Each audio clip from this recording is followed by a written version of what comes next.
Des opinions aiguisées. On tolère ça parce qu'on n'a pas les ressources pour faire les enquêtes. Des idées tranchantes. Mais est-ce que c'est normal qu'on accepte ça? Karine Gagnon. Ça a été une année pas facile et ce sera un temps des fêtes pas facile. C'est de ça que tu veux nous parler, Karine Gagnon. Tu es chroniqueuse politique au Journal de Montréal, Journal de Québec et aussi directrice adjointe de l'information au Journal de Québec.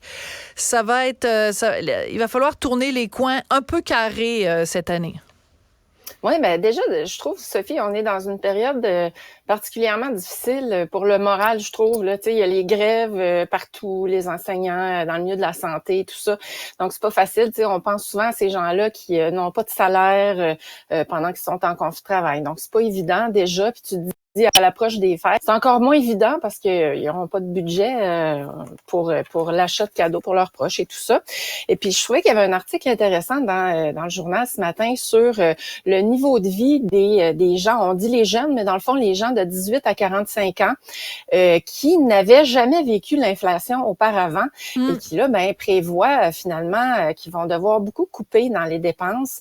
Il y a 75% des gens qui ont répondu à une firme, là, qui, dans le fond, a fait le sondage d'une entreprise de Repentigny qui s'appelle Welcome Spaces. Eux, ils font le lien entre des courtiers immobiliers, d'assurance, CPA et tout ça, des planificateurs financiers et les gens en ligne. Et 75% des gens disent qu'ils vont reporter un grand projet comme celui d'avoir un bébé, une maison, adopter un chien, etc. Et il y en a le tiers d'entre eux aussi qui vont réduire les dépenses de cadeaux, réduire la liste de personnes à qui on offre des cadeaux. Et puis, quand on voit ça, puis ça fait quand même plusieurs sondages du genre là, tu sais, qui indiquent évidemment que les gens vont moins dépenser parce qu'ils ont moins les moyens. Mais tu te dis, tu sais, à l'autre bout, ce sont les commerçants qui vont écoper. Et on en a vu, tu sais, plusieurs qui ont fermé leurs portes. Je suis allée à Montréal récemment, puis je voyais là, tu sais, tous les commerces fermés. C'est pareil à Québec, au centre-ville, dans les centres commerciaux aussi. C'est comme si on a eu les suites de la pandémie là dans la dernière année. Et puis je me dis, on n'a pas fini de voir ça survenir là, parce que c'est eux qui écopent de ça au bout de la ligne. Tout à fait. Et rajoutons à ça aujourd'hui l'annonce donc de 250 postes coupés à Radio-Canada. Rajoutons à ça, évidemment, dans le domaine des médias qui sont pas étrangers au reste de la société, 540 mises à pied à TVA, des mises à pied aussi, des fermetures dans différents journaux, dans différents magazines, les radios, bref, et tout le monde traverse une période difficile.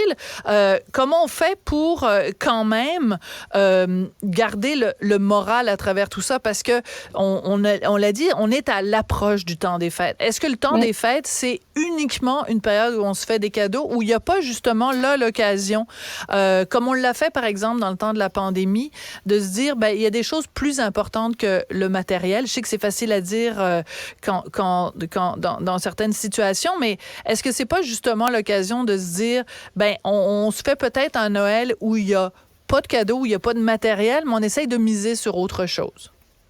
Je pense que oui, je pense que c'est l'occasion pour ça. Puis tu sais, on avait beaucoup réfléchi collectivement durant la pandémie sur le rythme de vie, le rythme de travail, tu sais, l'espèce de folie là qui fait qu'on n'est plus maître de soi-même à un moment donné. Mais c'est un peu le même phénomène, tu sais, que finalement on se crée une image des fêtes qui est beaucoup centrée sur la consommation, mais qu'il y a beaucoup finalement autre chose. Puis d'autant plus que les gens qui sont déprimés durant la période des fêtes, les spécialistes le rappellent souvent, c'est encore pire pour eux.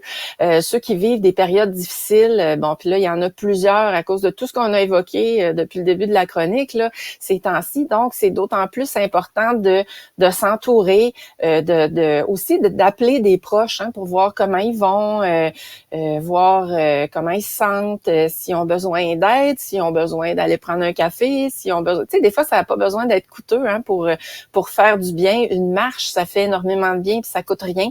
On s'habille au chaud, puis on sort, puis on parle, puis tu sais, on est beaucoup à l'ère des réseaux sociaux, chacun isolé chez soi, mais il reste qu'on s'aperçoit que les relations humaines, ça ne se remplacera jamais, je pense. Et puis, c'est l'occasion d'y réfléchir, là, tandis qu'on aura quelques congés là, durant la période des fêtes. Puis aussi, moi, c'est la vieille Grinch de Noël qui parle, mais aussi, si on arrêtait de dire oh mon Dieu, Noël, puis le jour de l'an, c'est la grosse affaire, puis il faut tout qu'on ait du linge neuf, puis qu'il y ait plein de bouffe sur la table. Si on disait, c'est une journée comme les autres, là, si on arrêtait de mettre ça comme sur un piédestal en disant, faut que tout soit parfait, faut qu'on ait préparé nos petits plats comme on l'a vu dans la vidéo du chef qui est à la mode, puis qu'on ait bien découpé notre kale de la bonne façon, puis qu'on soit habillé à la date. Non! Mettez-vous en pyjama, puis commandez-vous je sais pas, moi, faites du spaghette avec de la sauce tomate, c'est correct?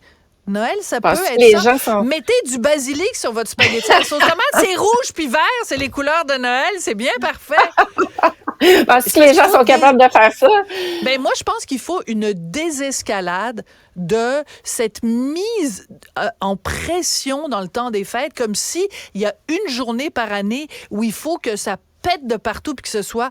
Si on calmait nos attentes par rapport à Noël, je pense que tout le monde s'en porterait mieux. Ouais, puis les attentes commencent tôt. Je sais pas si tu as remarqué, là, mais maintenant, même avant l'Halloween, les articles de Noël sortent, puis la musique de Noël. Puis là, moi, je me dis... Ça, c'est criminel, ça. Là. Calmez-vous. Oui, presque. Ouais. Alors, tu sais, ça fait en sorte que la pression, elle monte, puis les gens se créent des attentes pendant un bon bout de temps, là.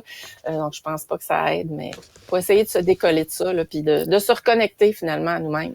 Absolument. Mangeons du basilic, Sophie. Mangeons du basilic avec de la sauce tomate, c'est les bonnes couleurs. Merci beaucoup, Karine. Je te souhaite quand même joyeux Noël.